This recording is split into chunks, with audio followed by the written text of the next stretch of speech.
Unboxing and review of the Washburn Comfort Series G25SCE electro-acoustic guitar. I bought this guitar from PMT, or Professional Music Technology, who are based here in the UK, and the guitar arrived next day, which is their standard delivery without extra cost. And as you can see here, the guitar arrived really well packaged, and it was double boxed. And if you've seen any of my previous videos, you'll know I hold a lot of importance to double boxing, because I've had guitars arrive in the past that have been damaged because they're single boxed. To illustrate this, here's a Tommen box that was double boxed and the guitar was fine, and a Gear for Music box which was a double box and the guitar was fine. However, in the middle is a GAC box, or guitar and keyboard, and it was single boxed and the guitar was damaged. Right, let's open up the box and take the guitar out so we can take a really good look at it. And I'll speed this bit up so that the video doesn't get too long and boring. Initially, I ignored the sticker on the box that said "We recycle, this box has been repurposed," because I just thought it was another one of those green messages you seem to see everywhere these days. However, now I've seen the box, I really do hope they've repurposed it, because the box is a Yamaha box. So hopefully they've not sent me the wrong guitar. Thankfully, now I can see the guitar, I can confirm they've sent the right one. They've just put it in a Yamaha box. And I don't mind that at all. Obviously, I'm in favour of recycling. Wow, as the guitar's coming out of the packaging, I can see it's really nice. In fact, it looks nicer than the images on the internet. The first thing you notice is the top is a really nice colour and it's got really nice grain in it. I've got a couple of light topped guitars, I think they're mainly maple, and they tend to be quite boring and just look like yellow, whereas this guitar, it is more of a natural wood colour. And the top, sides and back of the guitar are in high gloss, which is quite unusual these days, as it seems to be more trendy to make a guitar in either satin or matte. The top corner of the guitar, where they've beveled the edge, which is what gives it the Comfort Series name, is quite stunning looking and really makes the guitar look a little bit different. And we'll see how it feels in a bit. The binding that runs round the edge of the bevel and around the complete top of the guitar is absolutely excellent, and it's got a little pinstripe as well, and the craftsmanship is really good. And they seem to have rounded off all the corners very slightly to again fit in with the comfort theme. The pinstripe design that you find on the front of the guitar on the binding continues down the sides and around the back of the guitar and on any of the joints. And I think it makes the whole guitar look really nice and well finished. Right, I'll just go through some of the details as listed on the Washburn website, and I'll show you these details on the actual guitar.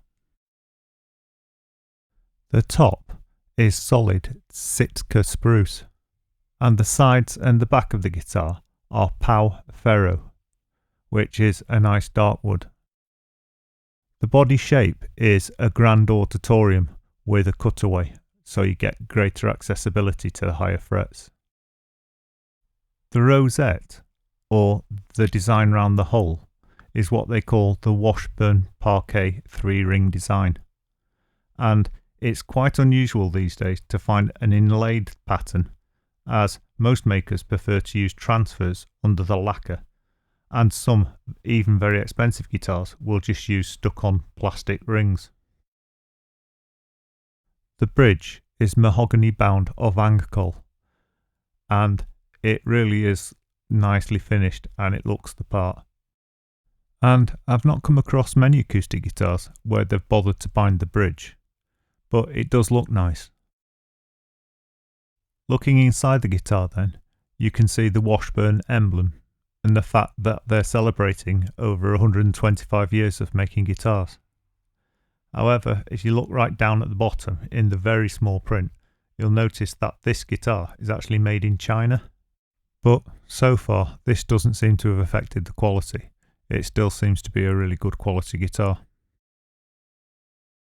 Inside the guitar, the bracing's described as Cathedral Peak Scalloped X, which I know won't mean a lot to many people, but it's basically how the guitar's been constructed to give it strength. The headstock is made of the same wood as the sides and back, and again it's bound, so it looks really well finished off. And the machine heads, or tuners, are made of black metal with a black rubberized button. The machine heads also have the Washburn logo on, and they're described as being 18:1 ratio, which means 18 turns of the button will equate to 1 turn of the tuning post. The nut is bone, and even at high magnifications it's really well fitted edge to edge, and they've taken the trouble to get it right.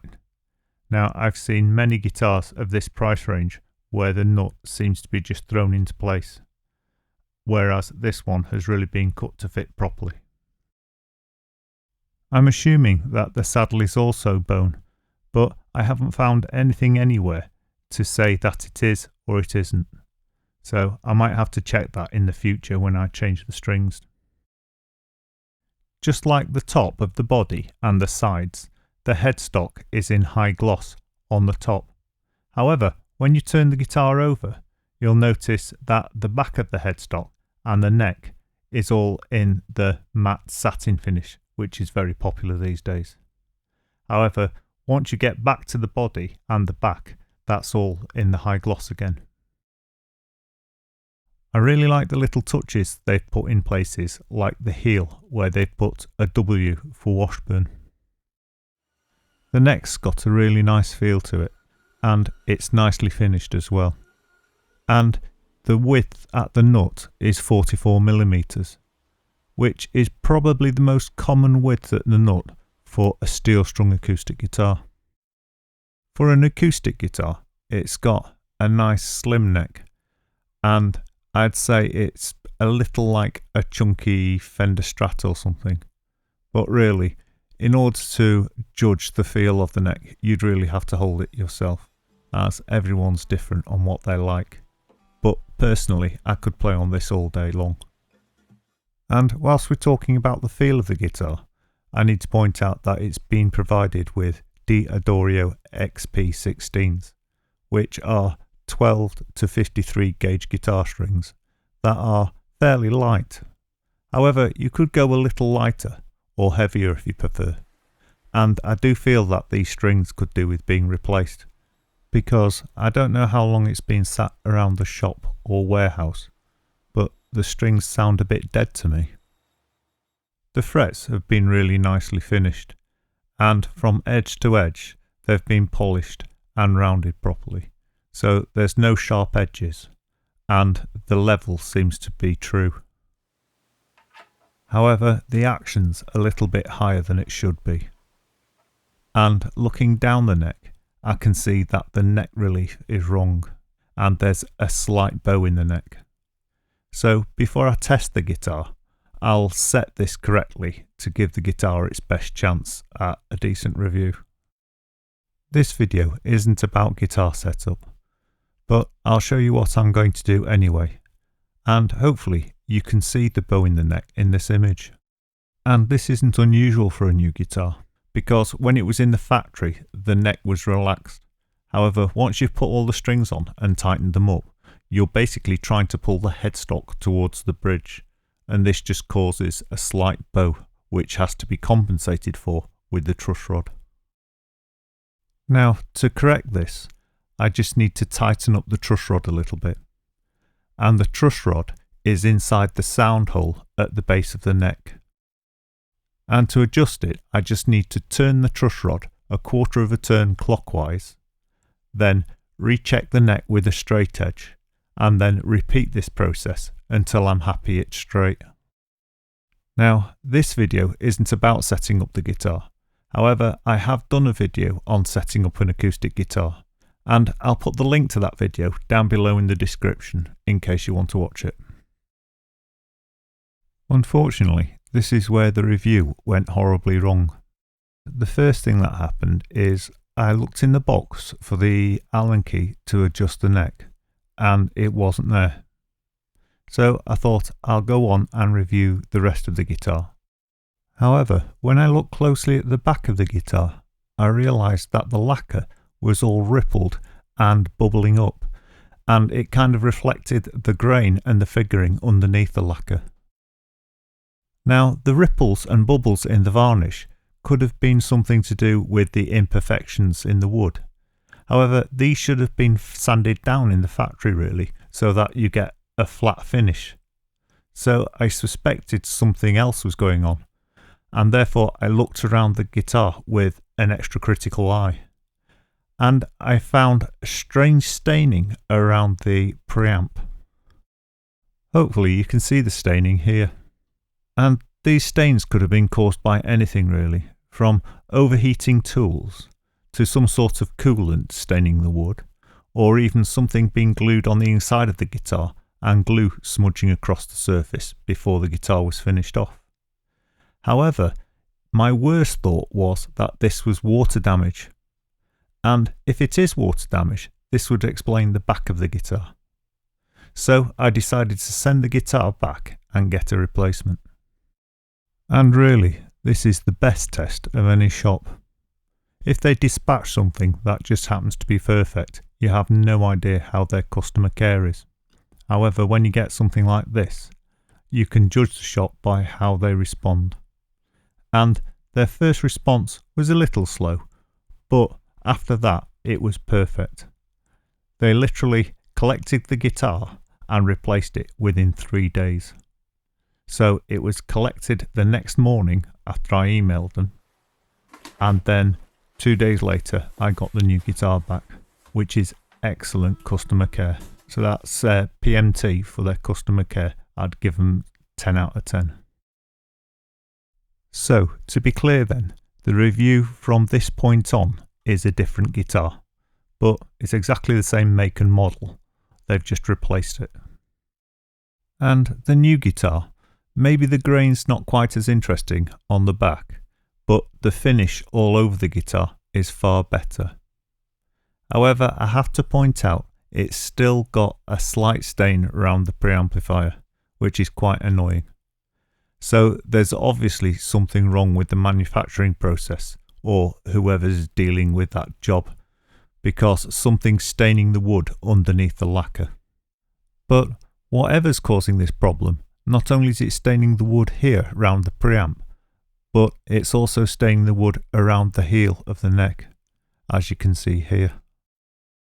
For myself, I'm not too bothered with this slight staining at the back of the neck and round the preamp. However, for the review, I need to point it out so that you're aware that it's happening. That way you can decide for yourself if you can live with a guitar with this or not. And if you're buying in the shop, look carefully around the preamp and around the heel of the neck. Interestingly, this guitar needed the same adjustment as the previous guitar, in that the neck was slightly bowed, so the action was slightly high at the 14th fret. So here's a step-by-step guide to what I did, but a very quick guide. Firstly, I loosened off the middle 2 strings until they were loose enough to be pushed out of the way.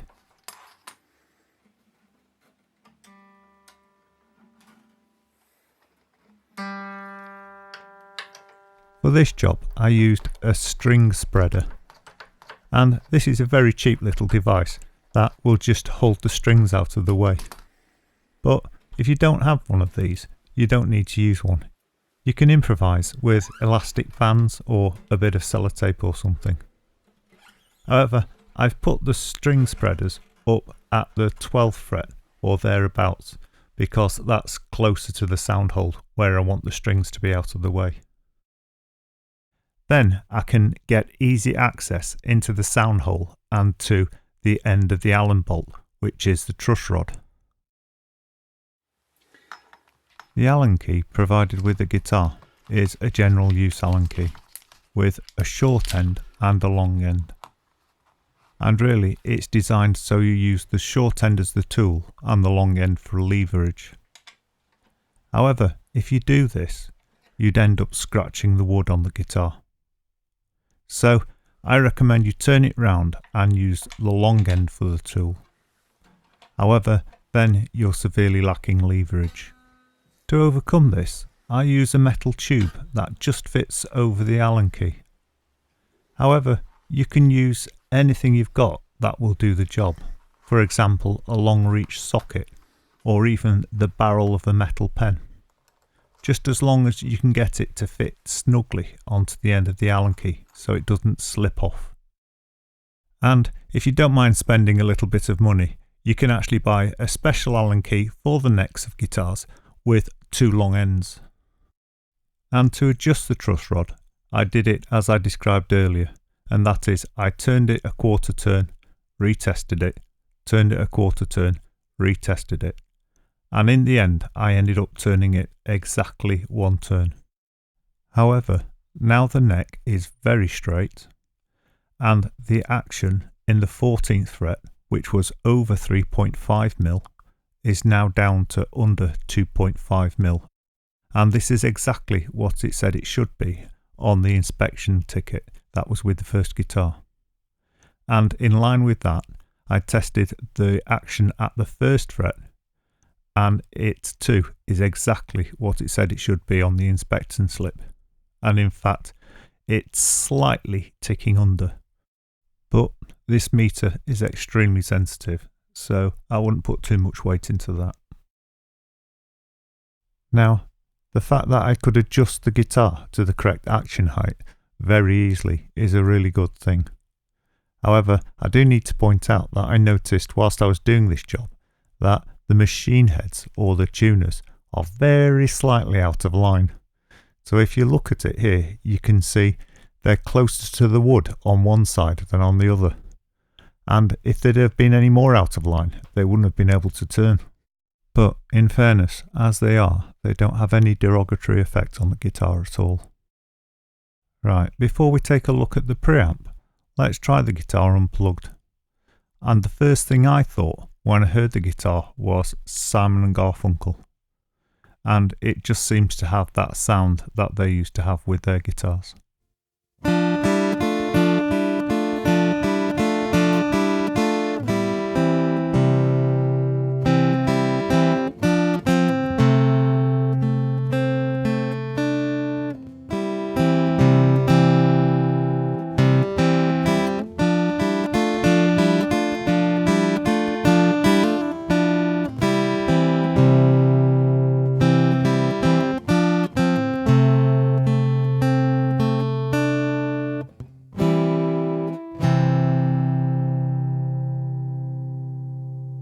My thoughts on this guitar unplugged is that it's a bit dead, both on the bottom end and on the high end.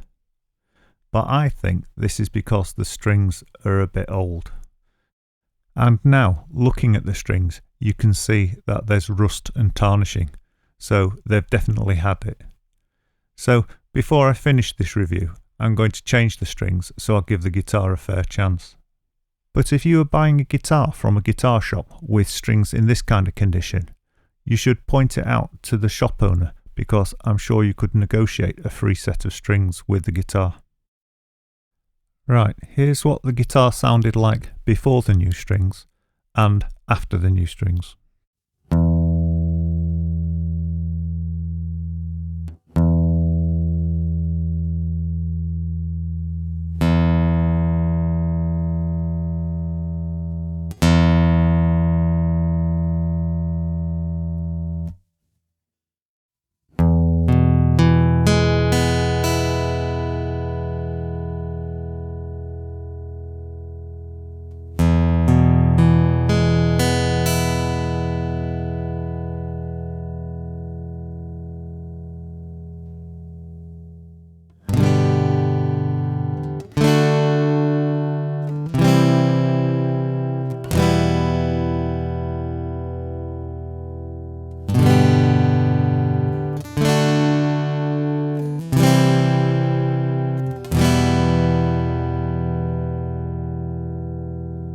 I think even to the untrained ear, you can really hear the difference between the before and after.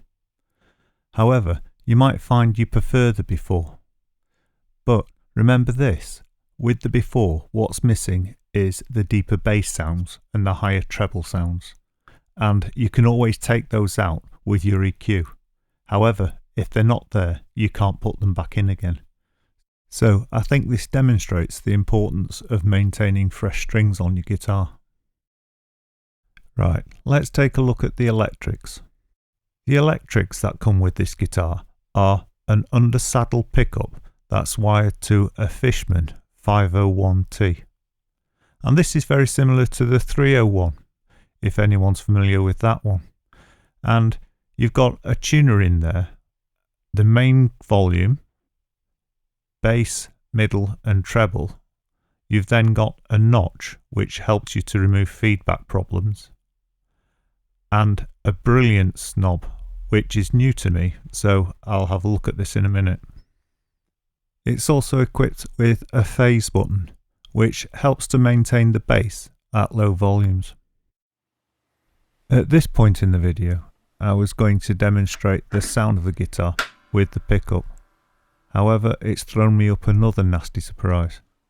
So I'll just demonstrate what each of the effects in the preamp has on the sound, and then I'll tell you what the problem is. The tuner does what you would expect it to do, but it is a little slow for a modern tuner, and you have to allow a little bit of settlement time before you know if your guitar's in tune or not. Unfortunately, you can't hear what I'm doing very well, and that's because I'm taking the sound of the guitar out of the preamp, and it silences the guitar whilst you're tuning it, like all preamps do.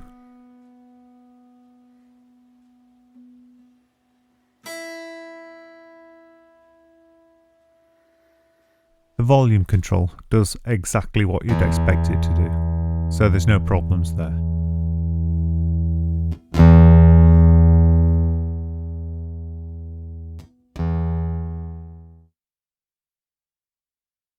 The phase button, which as I've said earlier, is most used when you're at low volumes to increase the bass, does exactly what it should do, and you can actually hear the sound gets richer. I know some people who like to use the phase button in all the time.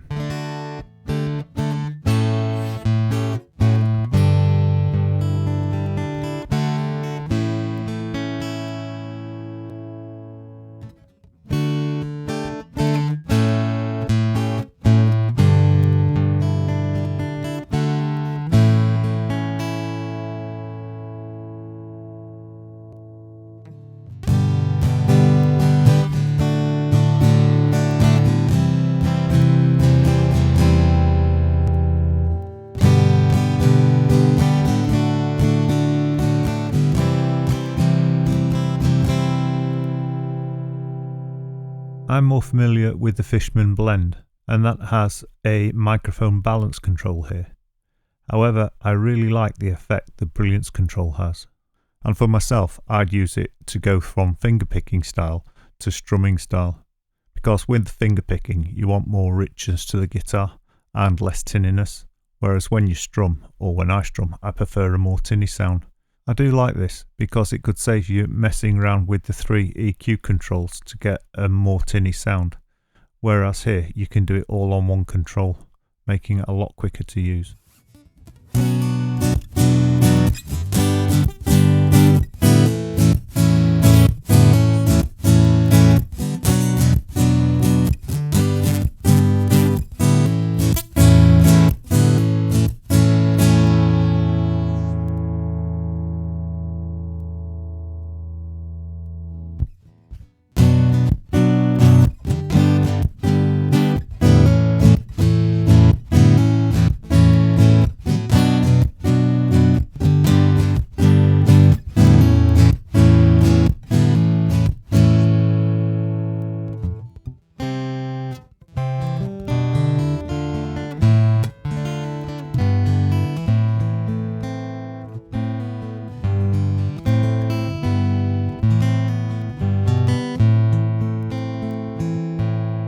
The notch control is really designed to prevent feedback if you're having feedback issues at a particular frequency.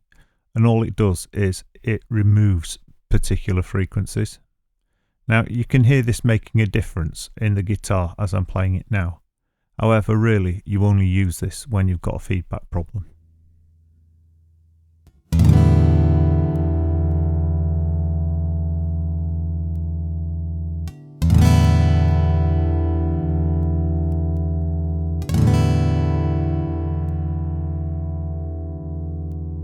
The bass, middle and treble, as well as the brilliance, are centered at 0, so that you can add to the value and subtract to the value.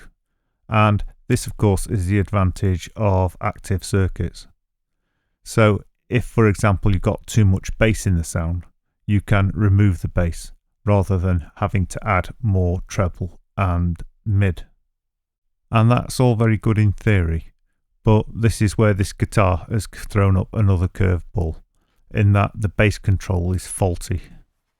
So if I turn it a tiny bit, it goes from no bass to all the bass, and then I turn it a bit more and it goes back to 0 again, and then as you turn it, it goes back to full, and even if you move it slightly, it goes from 0 to full to 0, and it's nearly impossible to set up a decent bass setting.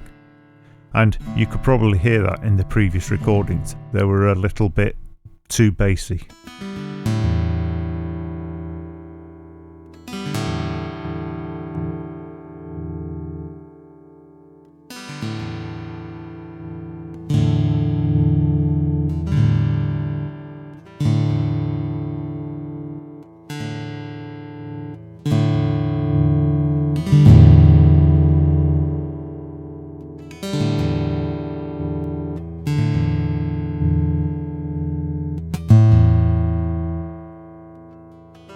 I was planning to test the guitar with the preamp set about center on every setting.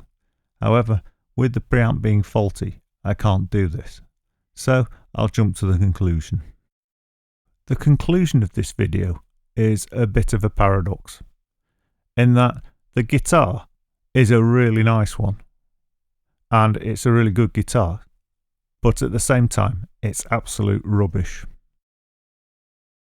And my explanation for this is that the woodwork and the bindings and the neck and the fretwork and the nut and the bridge are all really well done, and it's a really nice guitar to play.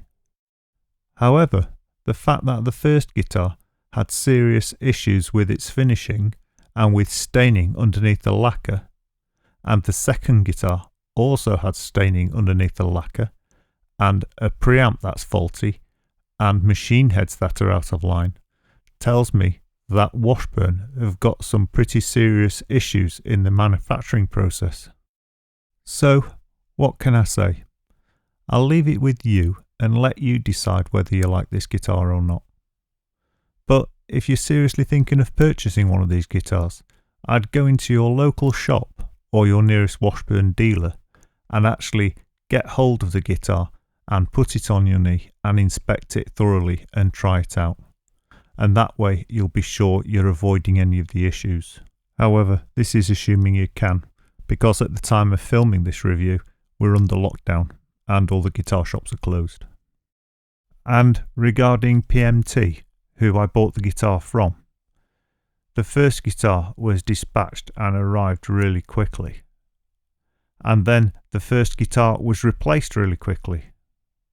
However, on both occasions, they clearly hadn't looked over the guitar properly, or it's the only guitar they had in stock.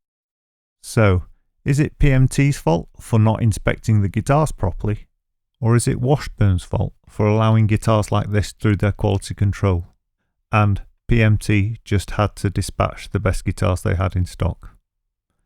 I'll let you decide. However, to finish on a positive note, this is the first time I've ever recorded old strings and then new strings and compared the two, and the difference was quite surprising. So if you want to change or improve the sound of your guitar, whilst it's not glamorous and it's not changing pickups or doing anything special to your guitar, a new set of strings or different strings can really change the instrument quite substantially. Anyhow, I hope you enjoyed this video, and if you did, it'd be nice if you hit the like icon. And if you want to see more videos like this one, subscribe to the channel and hit the bell icon, and then you'll be notified when I upload new videos. And most of the videos are tutorials and parts of guitar courses I've already got uploaded. And you can also access the guitar courses completely free online at www.ebooks4guitar.com. Thank you very much for watching.